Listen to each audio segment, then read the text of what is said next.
फरवरी 2025, दिन शुक्रवार, हिंदी तिथि 10वीं। और आइए बात करते हैं आज के मुख्य समाचार में देश भर की तमाम बड़ी खबरों पर नजर डालते हैं। देखिए दोस्तों, एक तो आज से ही वैलेंटाइन वीक की शुरुआत होने जा रही है। 7 फरवरी से 14 फरवरी तक ये पूरा सप्ताह वैलेंटाइन सप्ताह रहेगा, जिसमें लड़का लड़की एक दूसरे से प्यार का इजहार करते हैं। मुबारक मोहब्बता ये सप्ताह का आज पहला दिन है, रोज डे के रूप में इसे मनाया जाता है। आज के दिन आप जिस किसी को भी अपना प्रेम, प्यार, लव का इजहार करना चाहते हैं तो उनको गुलाब देना चाहिए। खैर, ये तो बात हो गई आज के दिन की, और चलिए अब अपन आगे बढ़ते हैं आज की बड़ी खबरों की तरफ। तो पहली खबर तो देखिए, मसला चल रहा है जो अमेरिका से अवैध प्रवासी भारतीयों को अभी भारत में डिपोर्ट किया गया। 104 भारतीय जिन्हें जबरन अमेरिका से भारत लाया गया है, जिसमें गुजरात, हरियाणा के 33 लोग हैं, पंजाब के 30 लोग हैं। ये लोग अब यूएस समेत 20 देशों में कभी नहीं जा सकेंगे। तो इन लोगों के कुछ वीडियोज सोशल मीडिया पर काफी वायरल हो रहे हैं, तो उन्हीं को लेकर अभी राजनीति, पॉलिटिक्स में काफी कंट्रोवर्सी हो रही है। बताया जा रहा है कि भारतीयों को अमेरिका से भारत लाने से पहले इनके हाथ पैर चेन से बांध कर इन्हें प्लेन में चढ़ाया गया। खाने के लिए भी इनके हाथ नहीं खोले गए। 40 घंटे तक भारतीय लोग इसी हालत में रहे।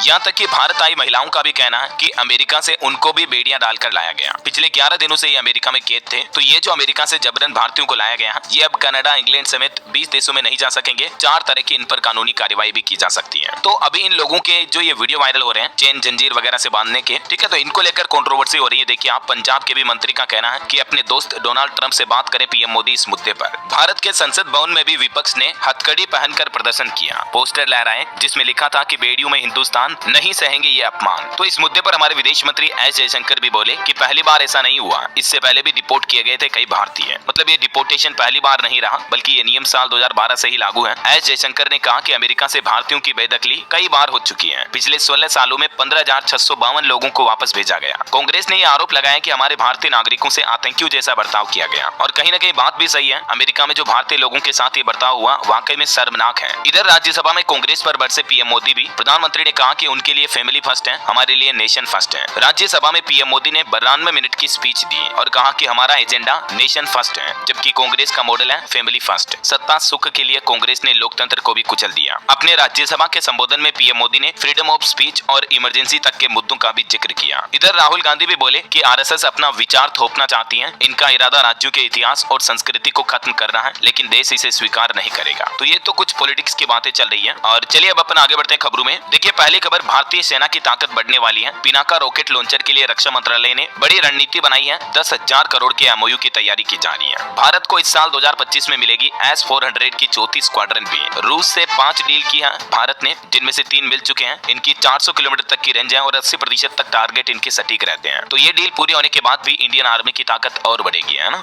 और वही खबर देखिए आप, महाकुंभ में पाकिस्तान से भी पहली बार आए 68 हिंदू लोग, और अभी अखाड़ों में श्रद्धालुओं की एंट्री रोक दी गई है। प्रयागराज में 12 फरवरी तक स्कूल बंद रहेंगे। 10 फरवरी को राष्ट्रपति द्रौपदी मुर्मू भी प्रयागराज महाकुंभ का दौरा करेगी। चलिए बड़ी खबर देखिए आप, आंध्र प्रदेश की तिरुपति मंदिर से 1000 कर्मचारियों को हटाने की मांग की जा रही है। भाजपा का दावा है कि ये सभी गैर हिंदू हैं। मंदिर कमेटी मेंबर्स अब 14 फरवरी को मुख्यमंत्री से भी मिलेंगे। वहीं एक बड़ी दुर्घटना हो गई देखिए, मध्य प्रदेश के शिवपुरी में एयरफोर्स का फाइटर प्लेन क्रैश हो गया। खेत में गिरते ही मिराज 2000 विमान में आग लगी। हादसे के 7 घंटे बाद भी आग जली रही। हालांकि अच्छी बात ये रही दोस्तों कि हादसे से ठीक पहले दोनों पायलटों ने खुद को इजेक्ट कर लिया। पैराशूट के सहारे वो बाहर निकल गए। ये 3D एनिमेशन में आप देख सकते हैं कि किस तरह से ये फाइटर प्लेन क्रैश हुए हैं। मध्य प्रदेश के शिवपुरी जिले में यह घटना हुई। और दोस्तों एक बड़ा रोड एक्सीडेंट भी हो गया कल। देखिए राजस्थान के जयपुर में भीषण सड़क हादसे में 8 दोस्तों की मौत हो गई। ये सभी के सभी इको में बैठकर महाकुंभ प्रयागराज जा रहे थे, लेकिन रास्ते में ही एक रोडवेज बस का टायर फट गया और बेकाबू बस ने इनकी कार को टक्कर मार दी। जयपुर के दूदू में ये घटना हुई। ये सभी दोस्त राजस्थान के भीलवाड़ा, बड़लियास इलाके के रहने वाले थे। चलिए अगली बड़ी खबर देखिए, अब लैंडलाइन नंबरों में नहीं लगाना होगा एसटीडी कोड। ट्राई की तरफ से एक नई सिफारिश की गई है। ट्राई के नए नियम के मुताबिक कम दूरी वाले क्षेत्र के भीतर भी कॉल लगाने के लिए 0 का उपयोग करके नंबर डायल किया जाना चाहिए,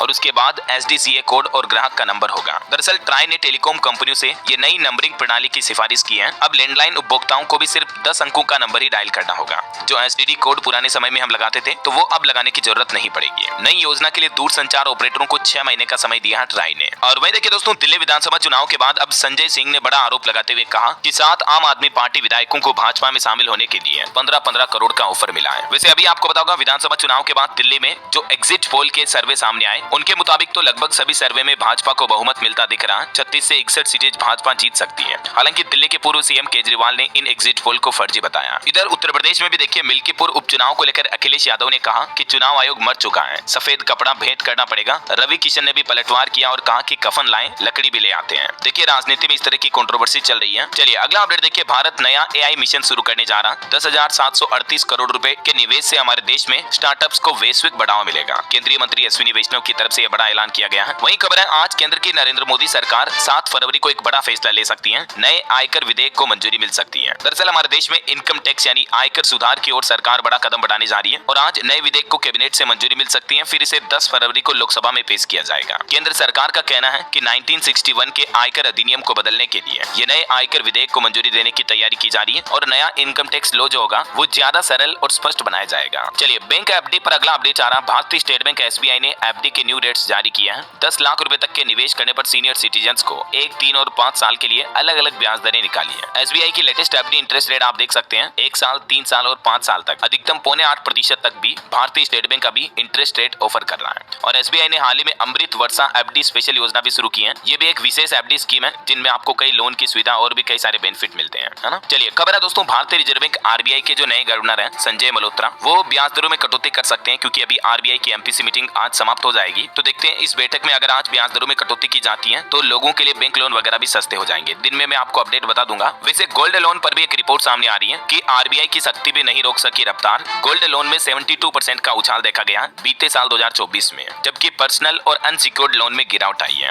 खुद भारतीय रिजर्व बैंक आरबीआई की तरफ से डेटा जारी किया गया। चलिए, अगली खबर देखिए दोस्तों, मीणा समाज में गोद भराई की रस्म को बंद किया गया और बर्थडे सेलिब्रेशन पर भी पाबंदी लगाई गई है। अगर कोई नहीं मानेंगे तो 1 लाख रुपए तक का जुर्माना लगेगा। मीणा समाज की महापंचायत हुई और उसमें सामाजिक लेवल पर ही निर्णय लिया गया। राजस्थान के मीणा समाज ने अपने समाज के लिए ये कुछ नए नियमों का ऐलान किया है। देख सकते हैं आप मीणा महापंचायत के क्या क्या बड़े फैसले रहे हैं। कई सारी जो सामाजिक कुरीतियां चली जाती हैं जिनमें लोगों के खर्चे वगैरह ज्यादा होते हैं, तो इन सभी रीतियों को बंद कर दिया गया है ना। और खेल समाचार पर बड़ी अच्छी खबर देखिए, भारत ने इंग्लैंड को 4 विकेट से पहला वनडे हराया। शुभमन ने भी 87 रन बनाए। अक्षर और श्रेयस की 50 देखने को मिली। जडेजा और हर्षित ने भी 3-3 विकेट लिए। वहीं खबर है, वेस्ट इंडीज सितंबर में भारत दौरे पर आएगी। 2 टेस्ट मैचों की सीरीज खेलेगी। WTC साइकिल की शुरुआत ऑस्ट्रेलिया के खिलाफ करेगी। चलिए, अगला अपडेट देखिए, साल 2027 में लॉन्च किया जाएगा चंद्रयान 4। इसरो की तरफ से नए मिशन को लेकर अनाउंसमेंट किया गया है और ये चंद्रयान 4 के जरिए पृथ्वी पर चंद्रमा की चट्टानों के नमूने लाए जाएंगे। हमारे देश के विज्ञान और प्रौद्योगिकी मंत्री जितेंद्र सिंह ने खुद इस बात की घोषणा की है कि हमारी भारतीय अंतरिक्ष एजेंसी इसरो इस नए मिशन पर काम कर रही है। और वहीं खबर देखिए दोस्तों, फोर्ट विलियम अब विजय दुर्ग के नाम से जाना जाएगा।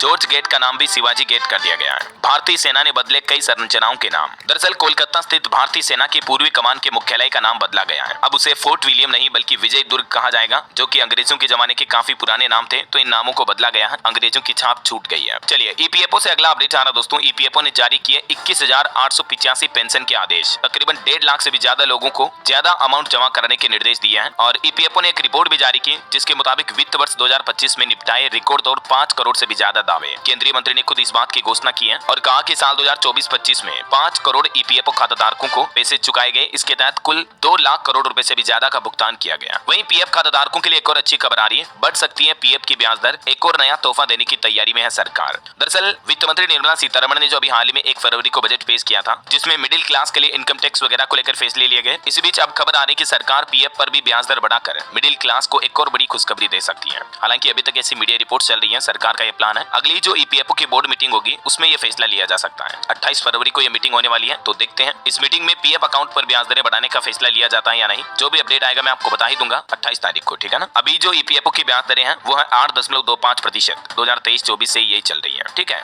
और चलिए अगली बड़ी खबर देखिए, अमेरिकी विदेश मंत्री ने दक्षिण अफ्रीका G20 का बाइकआउट किया। कहा कि वह देश बहुत बुरे काम कर रहा है, प्राइवेट प्रॉपर्टी भी कब्जा रहा है। वहीं एक रिपोर्ट सामने आ रही है, साल 2024 में भारत आए 27 नए विदेशी खुदरा ब्रांड भी। और एक बड़ी खबर है, LIC को भी मिला 105 करोड़ का GST नोटिस। वैसे जो LIC के पॉलिसी होल्डर्स हैं उनके लिए भी बड़ा अपडेट सामने आ रहा है। देखिए बड़ी खबर, LIC के करोड़ों कस्टमर्स के लिए जरूरी अपडेट है। भूल कर भी आप ये मिस्टेक ना करें वरना आप बड़ा नुकसान उठा सकते हैं। दरअसल LIC यानी life insurance corporation of India यानी भारतीय जीवन बीमा निगम की तरफ से अपने ग्राहकों और पॉलिसी धारकों को आगाह किया गया है। कहा कि उनके नाम से कई सारी फर्जी मोबाइल एप्लीकेशन सर्कुलेट हो रही है, तो उनके जरिए आप कभी पॉलिसी ना खरीदें। ये देख सकते हैं आप, पब्लिक क्वेश्चन नोटिस जारी किया है LIC की तरफ से। LIC ने कहा कि उनकी जो ऑफिशियल वेबसाइट है www.licindia.in या LIC का ऑफिशियल मोबाइल ऐप है LIC डिजिटल ऐप, सिर्फ इसी के माध्यम से ही आप लेन देन करें। पॉलिसी का प्रीमियम भरना हो या नई पॉलिसी खोलनी हो, ये ऑफिशियल सोर्सेज से ही खोलें, ठीक है ना, वरना आपके बैंक खाते से पैसे कट सकते हैं, उल्टा आपके साथ धोखाधड़ी हो सकती है। चलिए अगला अपडेट आ रहा, नौकरियों को लेकर एक अच्छी रिपोर्ट देखिए। इस साल 4.5 लाख तक नौकरियां मिलेगी और अगले 6 सालों में 10 लाख नए रोजगार पैदा होने की उम्मीद है।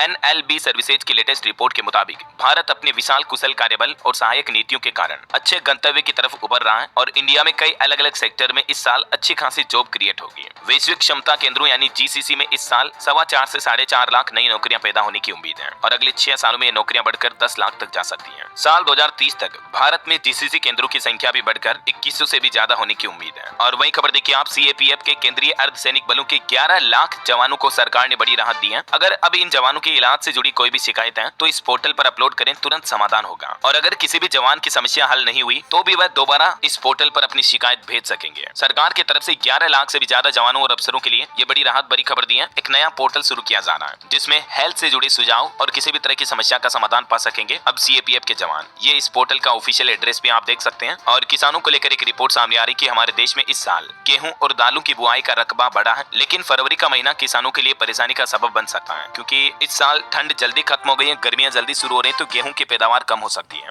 केंद्रीय कृषि और किसान कल्याण मंत्रालय द्वारा जारी ये आंकड़े भी आप देख सकते हैं। चलिए पति पत्नी को लेकर सुप्रीम कोर्ट का एक बड़ा फैसला देखिए दोस्तों कि पहले पति से अलग हुई पत्नी भी दूसरे पति से मांग सकती है भरण पोषण, गुजारा भत्ता मांगने का अधिकार है। पहली शादी से महिलाओं के इस अधिकार पर कोई असर नहीं पड़ेगा। एक पति पत्नी के तलाक मामले पर सुनवाई करते हुए सुप्रीम कोर्ट के जस्टिस बीवी नागरत्ना और जस्टिस सतीश चंद्र शर्मा की पीठ की तरफ से यह बड़ा फैसला सुनाया गया। उन्होंने कहा कि धारा 125 के तहत भरण पोषण का अधिकार पत्नी को मिलने वाला लाभ नहीं है बल्कि पति का कानूनी और नैतिक कर्तव्य है। तो मतलब अपने पहले पति से अलग हुई महिला भी दूसरे हस्बैंड से गुजारा भत्ता मांग सकती है, ऐसा समझ रहे हो। ये पूरा केस क्या था इस बाबत जानकारी भी आप देख सकते हैं स्क्रीन पर और ये सुप्रीम कोर्ट का पूरा फैसला रहा। वहीं देखिए सर्वोच्च न्यायालय ने एक और फैसला सुनाया कि सार्वजनिक नियोक्ता को केवल संभावनाओं की अधिकता साबित करनी होगी। 13 साल पुराना हाईकोर्ट का एक फैसला पलटते हुए सार्वजनिक कर्मचारियों के लिए यह फैसला सुनाया, जानकारी आप देख सकते हैं। और वहीं धोखाधड़ी की एक बड़ी खबर देखिए दोस्तों, 13,000 निवेशकों से ठगी का मामला सामने आया। 5600 करोड़ की धोखाधड़ी का मामला है। अब ईडी ने एक नई चार्जशीट भी दाखिल की है इसके खिलाफ। National sport exchange limited NSEL से जुड़े मनी लॉन्ड्रिंग मामले में अब ईडी ने नया आरोप पत्र दाखिल किया है। ये मामला करीब 13,000 निवेशकों के 5600 करोड़ रुपए से धोखाधड़ी का मामला है। तो देखते हैं इस मामले पर अब आगे क्या अपडेट आता है। जो भी खबर आएगी मैं आपको बताता रहूंगा। वहीं देखिए भारत के लिए एक अच्छी रिपोर्ट सामने आ रही है। साल 2030 तक लॉजिस्टिक प्रदर्शन सूचकांक में शीर्ष 25 देशों में शामिल होगा हमारा भारत। और खबर है देश के रक्षा मंत्री राजनाथ सिंह ने अमेरिकी समकक्ष से फोन पर बातचीत की। भारत अमेरिका के रक्षा संबंधों को मजबूत बनाने पर चर्चा हुई। बहरहाल अभी तो कुछ और महत्वपूर्ण और काम की खबरें देखेंगे दोस्तों अपन, लेकिन फिलहाल वक्त तो चला है आज के ताजा मौसम समाचार जानने का। और हाँ दोस्तों, आपको याद दिला दूं, अगर आप DLS न्यूज चैनल पर पहली बार आए हैं और अभी तक भी चैनल से जुड़े नहीं हो तो जुड़ जाइए। चैनल को सब्सक्राइब करके बेल आइकन जरूर दबा दीजिएगा और इस वीडियो पर एक लाइक और शेयर भी जरूर कर देना ताकि आपको रोजाना की ताजा खबरें, महत्वपूर्ण मुख्य समाचार, काम के न्यूज अपडेट सबसे पहले आपके मोबाइल पर मिलते रहेंगे। चलिए बिना टाइम वेस्ट किए सीधे आगे बढ़ते हैं मौसम अपडेट में। देखिए दिल्ली NCR में 20 किलोमीटर प्रति घंटा की रफ्तार से हवाएं चल सकती हैं और भी पंजाब समेत कई राज्यों में भीषण बारिश का भी अलर्ट जारी किया है मौसम विभाग ने। मौसम विभाग का कहना है कि देश में एक बार फिर से ठंड बढ़ने वाली है। उत्तर पश्चिमी इलाकों में तापमान में गिरावट आई है और दिल्ली NCR में भी तेज हवाओं के कारण सर्दी फिर से बढ़ी है।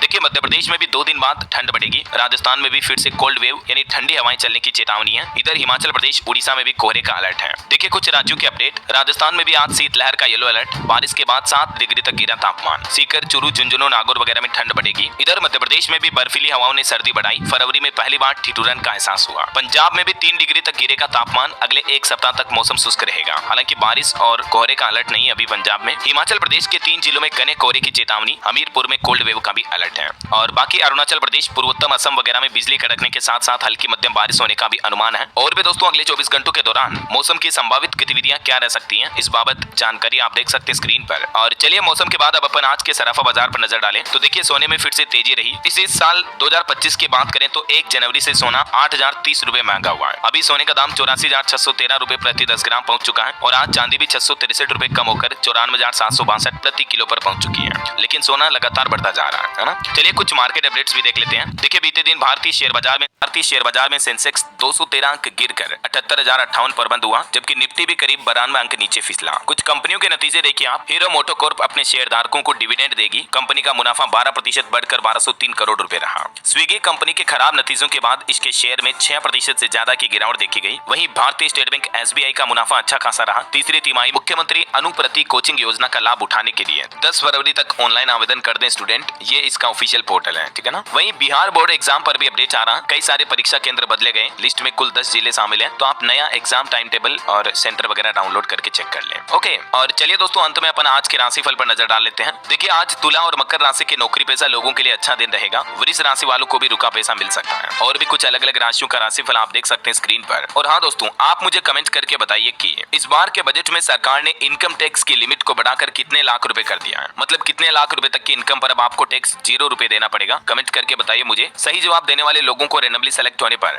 DLS न्यूज टीम की तरफ से एक शानदार सरप्राइज गिफ्ट जीतने का मौका मिलेगा। और इसी के साथ ही अगर आपको वीडियो अच्छा लगा तो इसे लाइक करना, शेयर भी करना, DLS न्यूज चैनल को सब्सक्राइब करके बेल आइकन जरूर दबा देना रोजाना ऐसी इन्फॉर्मेटिव जानकारियां देखते रहने के लिए। ओके, ख्याल रखिएगा अपने आप का, अपने परिवार का। मिलेंगे अगले नेक्स्ट अपडेट में, तब तक के लिए जय हिंद।